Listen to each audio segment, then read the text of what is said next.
Boa tarde, boa noite, tudo bem com vocês? A hora do Ângelus. Exatamente tudo que está contido nesse momento, aliás, como qualquer outra verdade, de uma forma absoluta, não está ao nosso alcance. Em primeiro lugar, é preciso qualquer pesquisador saber o que não consegue saber, como disse Sócrates. Do princípio da sua filosofia, eu só sei que nada sei, e é importante que sigamos esse mestre nesse importante aspecto. Jesus também disse: bem-aventurados os humildes, como primeira condição, chave para todas as outras bem-aventuranças. Então, saber exatamente, a gente não sabe, mas alguma coisa a gente já consegue pegar. Precisamos começar questionando, por exemplo, no aspecto da alimentação.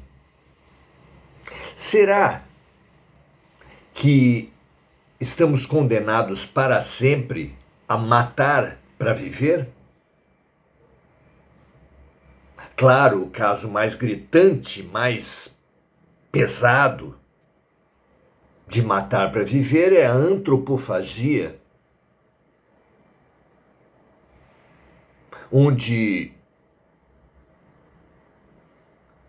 comunidades mais primitivas da humanidade acreditavam que, se nutrindo de pessoas com determinadas características, elas adquiririam essas características.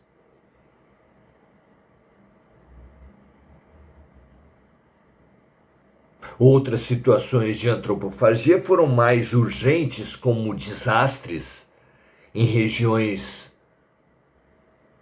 inóspitas, como cordilheiras de gelo, em que os sobreviventes dos desastres se viam na imposição de comer o corpo dos falecidos para poder sobreviver. Mas logo depois dessa terrível alternativa da antropofagia, estão os carnívoros, que sem a crença de adquirir diretamente as características dos animais que ingere, os carnívoros também veem como imprescindível a ingestão da carne animal, alicerçado em toda uma teoria de nutrientes que nos seriam imprescindíveis, especialmente os de origem animal.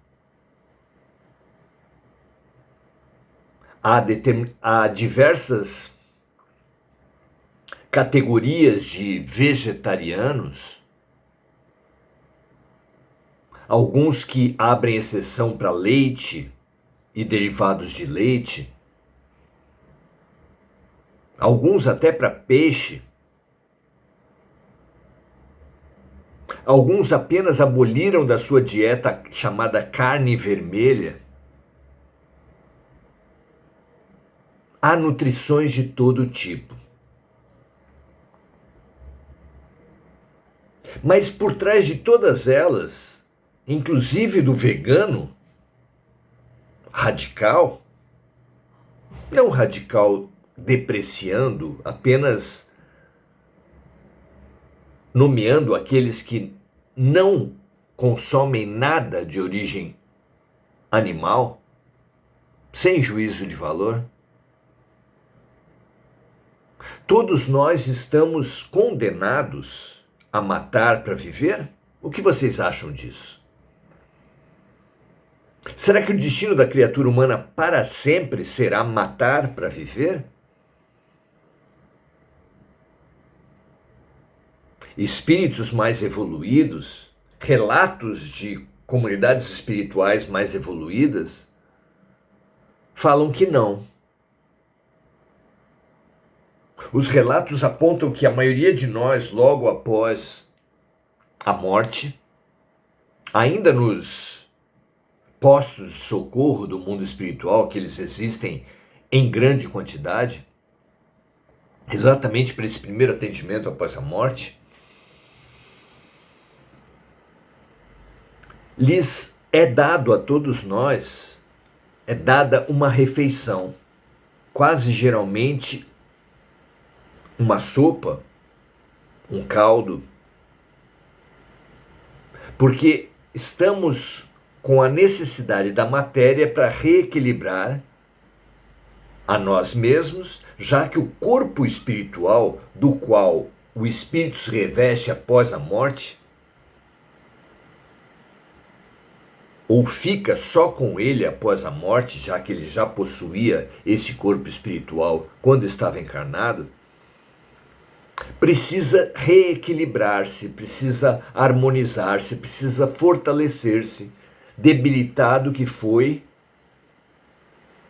pela doença prolongada, pelo acidente, por uma hemorragia, pelos mais diversos tipos de morte.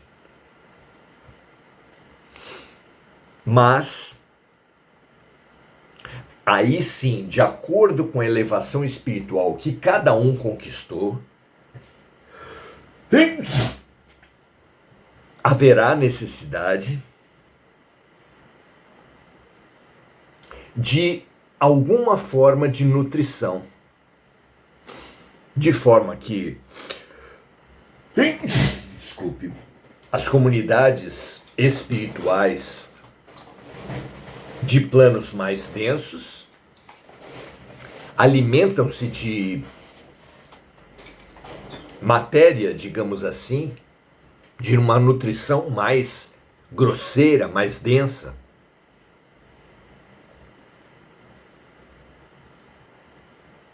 É o umbral mais pesado, mais grosso. O umbral intermediário, para onde a maioria de nós iremos após a morte, pelo menos num primeiro momento, praticamente todos nós iremos, que é onde ficam esses postos de socorro que fazem o primeiro atendimento após a morte.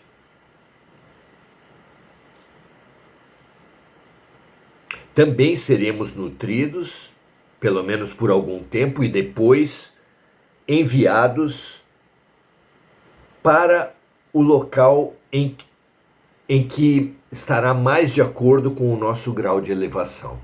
Caso tenhamos a felicidade, quase que suprema felicidade, de ir para as colônias espirituais que muitos equiparam ao céu, ao paraíso, mas que na verdade ainda estão no umbral, ainda estão na quarta dimensão, como aliás todo o plano espiritual está no mínimo na quarta dimensão. Ali também, havendo espíritos dentro de uma faixa de evolução, aqueles que estiverem na faixa mais básica ainda se nutrirão, especialmente de acordo com as atividades que desenvolverem.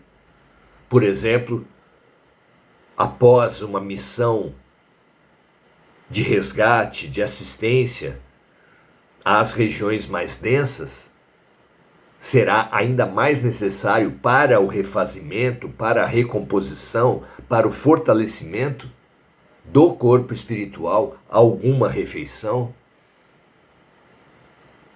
Mas os espíritos mais elevados, já no nível das colônias, já no nível da quarta dimensão, já não precisarão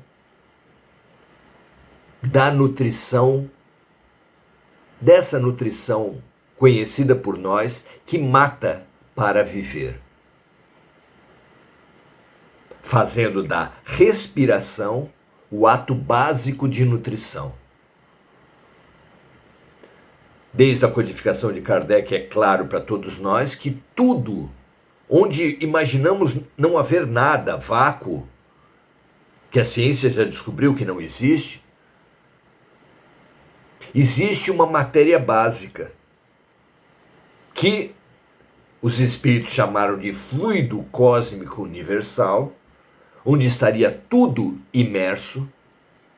O universo todo seria um mar de fluido cósmico universal. Equivalente, sim, à matéria escura, já descoberta pela ciência, que também preenche todo o universo naquela região que antes era chamado de vácuo. Concepção que já foi ultrapassada pela certeza da matéria escura.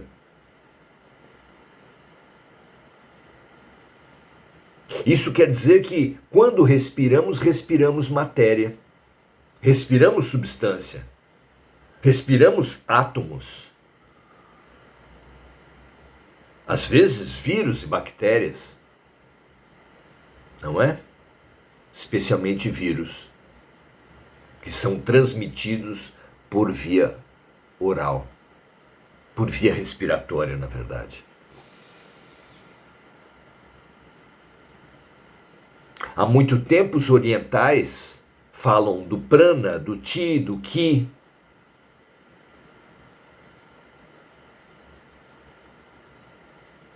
E propõem mesmo uma espécie de nutrição que se faça ao respirar.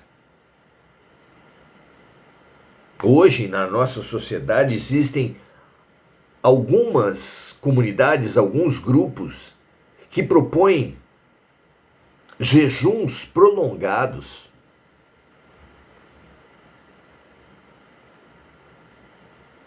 baseados exatamente em técnicas de respiração que nutrem as pessoas. É controverso isso, mas já existe nesse nosso nível, nesse nosso momento. E isso é muito interessante, é desafiador para a ciência e para todos nós entendermos como funciona a nutrição dos nossos seres. Hoje nós estamos pensando nisso. E pensando nisso, vamos lembrar uma passagem muito curiosa dos evangelhos, em que os amigos de Jesus, os discípulos, vão até a cidade mais próxima, até uma aldeia mais próxima, em busca de alimentos, vão adquirir alimentos. Nessa passagem, é nesse momento que Jesus, ficando nas cercanias do conhecidíssimo Poço de Jacó, que fica na região da Samaria, encontrou-se com uma viúva samaritana que vinha até ali abastecer seus cântaros de água e ofereceu a ela a conhecidíssima água viva, aquela que mata a nossa sede para sempre. Não por acaso, passado o famoso diálogo entre Jesus e a viúva samaritana, voltaram os discípulos já com os alimentos, ofereceram ao mestre e ele disse que não precisava, porque se nutria de um outro alimento. O que deixou os discípulos muito espantados, especulando entre si se alguém teria dado comida para Jesus, e ele, sabendo dos seus pensamentos, esclareceu: meu alimento é fazer a vontade do meu Pai. Relembrar, comunicar essa máxima de Jesus É um estímulo para todos nós para que pensemos na questão da nutrição. Passemos em revista nossas vidas, o que a gente observa das pessoas, e vejamos se não é verdade que um artista profundamente envolvido com a elaboração de sua arte, não acontece tantas vezes dele esquecer-se de se alimentar.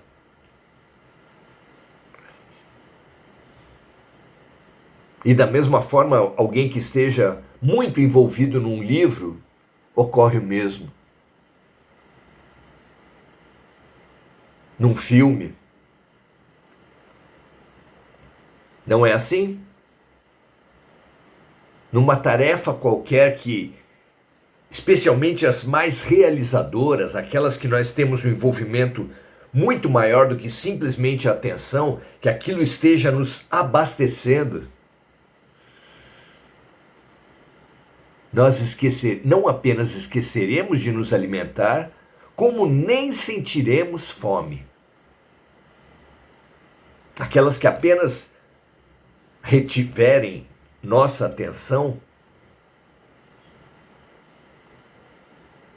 quando lembrarmos, quando parar a atividade ou por algum motivo nós interrompermos a atividade, nós nos descobriremos com fome, mas aquelas que com as quais tivermos mais envolvimento, aquelas que nos realizam mais, você já passou por isso? Aquelas que nos realizam mais nos tiram a fome. Não é curioso isso? Não é verdadeiro? Então, essa atividade que nos realiza, colocado no seu nível mais alto, que é fazer o bem com amor, com boa vontade, com entrega, fazer a vontade do Pai, amar o próximo como a si mesmo, fazer ao outro que gostaríamos que o outro nos fizesse, com entrega, com afetividade, com fraternidade, isso nos nutre. O que é um desafio fantástico para o nosso entendimento. A passagem de hoje do Evangelho de João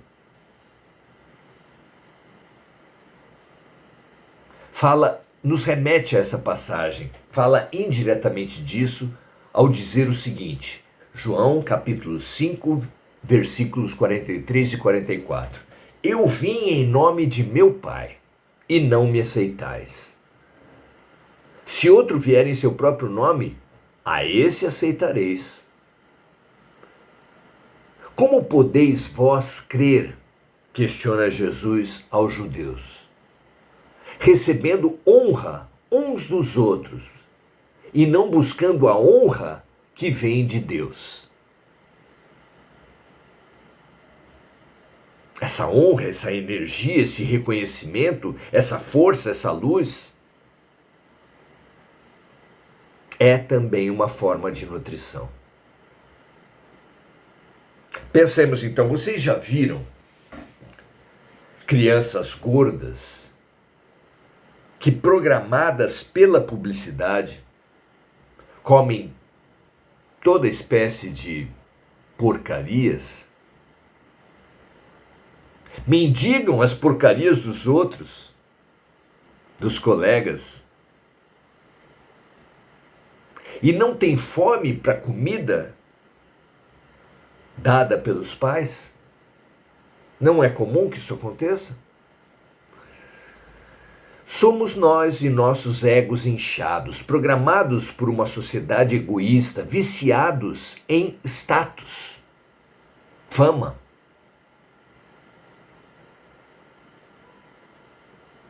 Viciados em consumo, viciados em elogios vazios,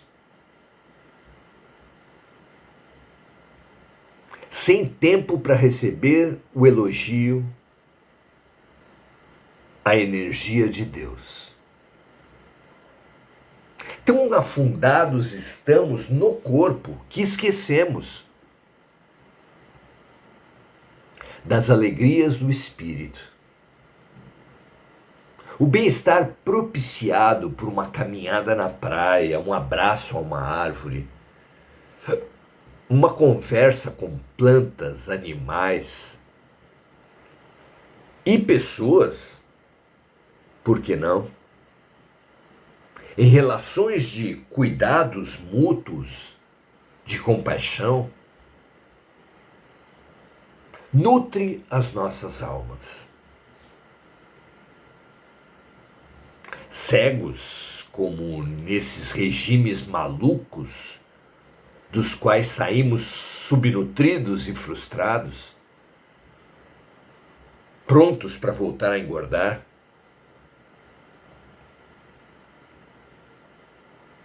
Nessas situações nós buscamos nos afastar do egoísmo, que é reter tudo para si.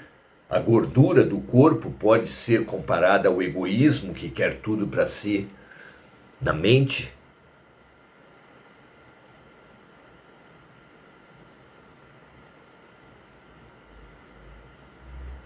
E nessa situação de engordamento espiritual,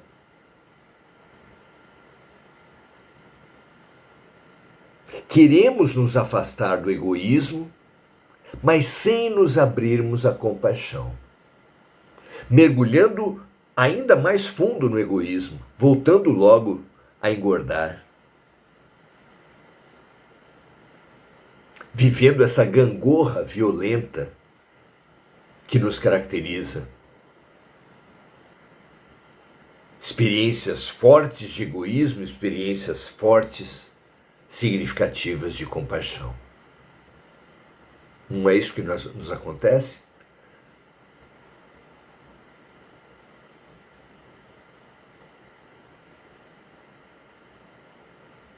Precisamos de uma reeducação alimentar.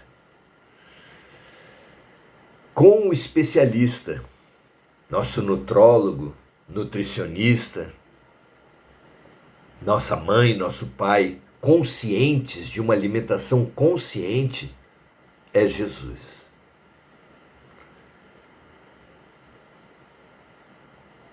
A fórmula geral de nutrição dele é: o meu alimento é fazer a vontade do meu Pai. Claro, não seremos Jesus de uma hora para outra. Claro, vivermos a partir de hoje 24 horas dessa forma ainda não nos é possível. Mas ter essa proposição como desafio, como norte, viver isso quando desenvolvemos qualquer atividade de envolvimento, de plenitude, de realização, vale a pena essa observação. Nutramo-nos sempre, na verdade, cada vez mais, com os sinceros exercícios de amor.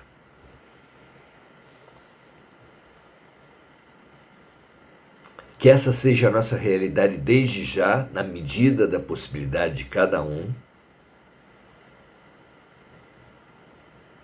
mas abertos ao destino do modelo e guia, pois Jesus disse a todos os discípulos, na verdade a todos nós, que nós faremos tudo o que ele fez e mais.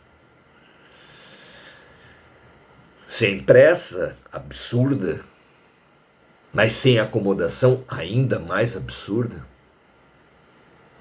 tenhamos esse rumo, o rumo de Jesus, também no aspecto do corpo, do físico, da nutrição. O que você acha disso?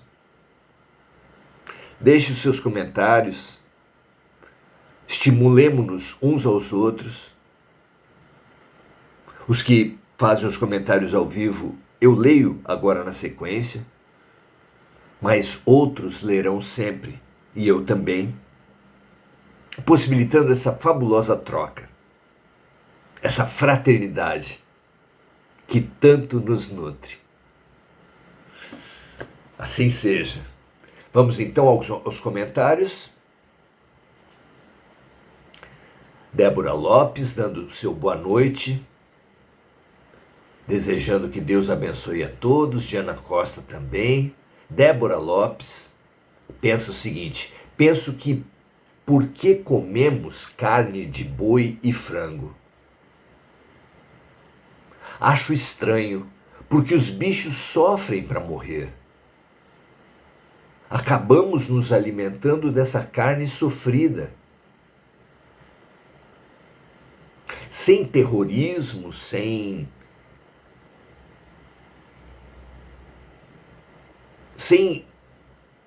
materialismo, mas é um raciocínio que eu entendo muito pertinente. Sempre achei que o estado de espírito, a atitude, nos nutre às vezes mais do que a matéria, de forma que alguém que não coma carne e faça disso uma ostentação, um ataque aos outros, se envenenará mais do que aquele que come carne em gratidão aos animais, em gratidão àqueles que cuidaram dos animais, àqueles que trouxeram os animais à sua mesa, prepararam a alimentação. Você não acha assim também? Pense nisso. Marco Aurélio Trindade dando boas novas, Lúcia Galvão dando boa noite, Adelaide Dias também.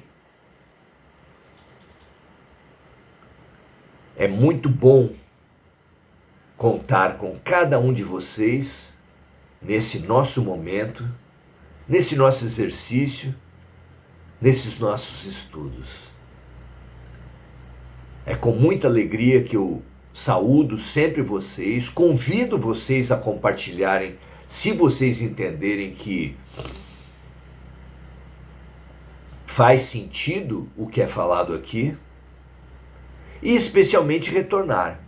Convido todos vocês a estarmos juntos amanhã, quando continuaremos nossos estudos, nossas reflexões, nossos exercícios de fraternidade e de amor. Um grande abraço a todos, um prazer estarmos aqui juntos e até a próxima.